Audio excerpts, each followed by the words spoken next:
Il y a presque un mois maintenant, nous sommes passés, comme tous les ans, à l'heure d'hiver, et bien que pour la plupart d'entre nous, nous avons dormi 1 heure de plus, eh bien, de nombreuses personnes peuvent rencontrer des difficultés avec ces nouveaux horaires, parce que du coup, tout a été décalé et ça peut perturber votre sommeil. Donc dans cette vidéo, on va voir ce que vous pouvez faire pour vous ajuster et gérer au mieux ce changement d'heure et ce passage à l'heure d'hiver. Et vous allez voir que la principale chose, ça va être la lumière. Et oui, la lumière, et non, je ne suis pas en train d'être religieux, mais bien la lumière. C'est important, la lumière. Donc, la première chose que vous pouvez faire, c'est, comme je l'ai très souvent répété sur le podcast, c'est de prendre la lumière naturelle du soleil dans les yeux le matin.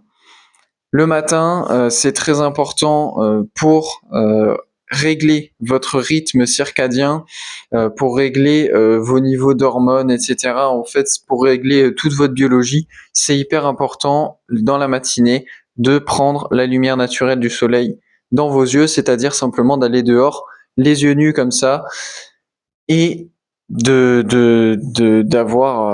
pouvoir voir la lumière, d'avoir de la lumière naturelle du soleil dans vos yeux. Bien sûr, ça ne veut pas dire regarder le soleil directement avec vos yeux. Ne faites pas ça, vous allez endommager vos yeux et ce serait vachement dommage. Et si vous vous levez avant le soleil, eh bien, vous pouvez utiliser des lampes artificielles très puissantes pour permettre d'engendrer les réactions, en faisant attention, encore une fois, à ne pas endommager vos yeux en regardant ces lampes directement.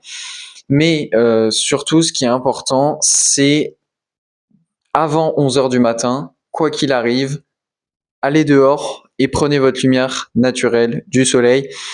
Pour les jours qui sont clairs, sans nuages, etc., il faut à peu près 20 minutes d'exposition au soleil avant 11 heures du matin. Ça, c'est l'idéal. Et pour les jours où il y a des nuages, même les jours où c'est très couvert, sachez que dehors, il fera toujours plus lumineux que dedans avec n'importe quelle lampe, à part si vous avez vraiment une lampe très très puissante. Sinon, la lumière du soleil sera toujours plus lumineuse que n'importe quelle lumière artificielle lambda. Donc même les jours où le ciel est très couvert, là, il faut sortir aussi et avant 11 heures du matin pour pouvoir prendre sa lumière naturelle du soleil le matin. Et quand c'est couvert, c'est pas 20 minutes, c'est plus de 20 minutes. En vrai, c'est au moins 20 minutes ou plus. Et pour les jours clairs, c'était pas 20 minutes. Vous pouvez faire 20 minutes, c'est génial de faire 20 minutes, mais c'est plus 10-15 minutes, pardon. Mais voilà, donc s'il n'y a pas de nuages, 10-15 minutes minimum. S'il y a des nuages, 20 minutes minimum et peut-être même un peu plus. Ça dépend. Mais au moins ça. Ça, c'est pour la lumière naturelle du soleil le matin et il faut donc essayer de la prendre avant la sorte de zone morte, hein, une dead zone un peu du rythme circadien qui se situe chez la plupart des personnes entre 11 heures du matin et 3 heures de l'après-midi. C'est pas que prendre la lumière du soleil entre 11 heures du matin et 15 heures, c'est pas que ça n'est pas utile, hein, c'est très bien pour la vitamine D, pour votre humeur, etc. C'est très bien, mais c'est juste que ça va pas être efficace pour régler votre horloge biologique. Voilà, c'est juste ça. Ensuite, après la lumière naturelle du soleil le matin, eh bien, il faut aussi voir cette lumière, mais le soir, quand le soleil est en train de se coucher. Parce que quand le soleil est en train de se coucher, ce ne sont pas les mêmes, les rayons lumineux que vous recevez ne sont pas à la même longueur d'onde que le matin.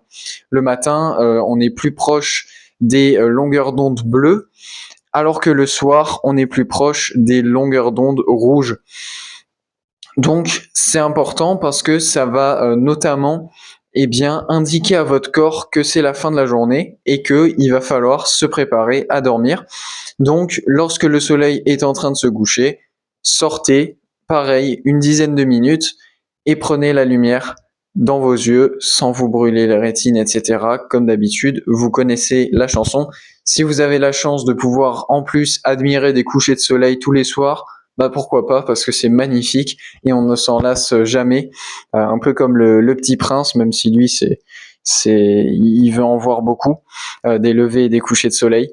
Mais voilà, c'est absolument merveilleux à voir à chaque fois, que ce soit un lever ou un coucher de soleil. Si vous avez l'opportunité d'en voir, ne vous en privez pas, parce que ça vous fera du bien mentalement, parce que c'est magnifique, et puis ça fera du bien à votre biologie aussi et à votre sommeil, puisque c'est le sujet ici. En parlant de lumière, eh bien, on va rester avec la lumière, mais une fois que le soleil s'est couché, parce que évidemment, notamment en hiver, je ne fais pas partie de ces personnes-là non plus. Évidemment que lorsque le soleil s'est couché, bah vous êtes toujours debout. Hein, à 17h30, 18h, rares sont les personnes qui sont déjà couchées. Moi y compris. Bien que je sois un couche-tôt, je ne me couche quand même pas aussitôt. Donc, ce qu'il faut éviter à tout prix, c'est les lampes artificielles en hauteur. Parce que le matin, il faut énormément de lumière naturelle du soleil pour régler votre rythme circadien, votre horloge biologique. Malheureusement, le soir, il suffit de très peu de lumière, même artificielle, et notamment de la lumière bleue avec des longueurs d'onde assez courtes. Donc, il en suffit de très peu pour dérégler votre horloge biologique, malheureusement.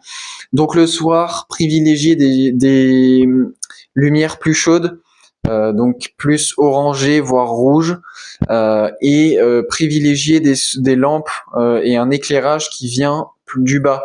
C'est-à-dire que si vous avez une lampe de chevet, bah, vous pouvez la mettre au sol, par exemple. Avoir un éclairage qui vient du bas et pas un éclairage qui vient du haut, parce que si vous avez des lumières en plus qui sont puissantes, mais surtout si vous avez des lumières qui viennent du haut, bah, ça peut induire en erreur votre cerveau, parce que les cellules de vos yeux vont recevoir de la lumière du haut et vont se dire « Oh là, hop là, il y a le soleil dans le ciel, on est éveillé, c'est pas le moment de dormir, c'est parti, on continue ». Donc c'est pour ça que il vaut mieux avoir des lumières des sources de lumière chaudes, peu intenses et qui viennent du dessous et pas du dessus. Donc ça, c'était pour tout ce qui était lumière. Évidemment, comme je l'ai dit, il faut regarder quand vous allez voir la lumière du soleil, etc. Il faut pas avoir de lunettes de soleil. Les lunettes de vue et les lentilles, c'est ok, mais les lunettes de soleil, évidemment non. À travers une vitre ou à travers un pare-brise, ça ne marche pas, parce que les vitres et les pare-brises vont filtrer certains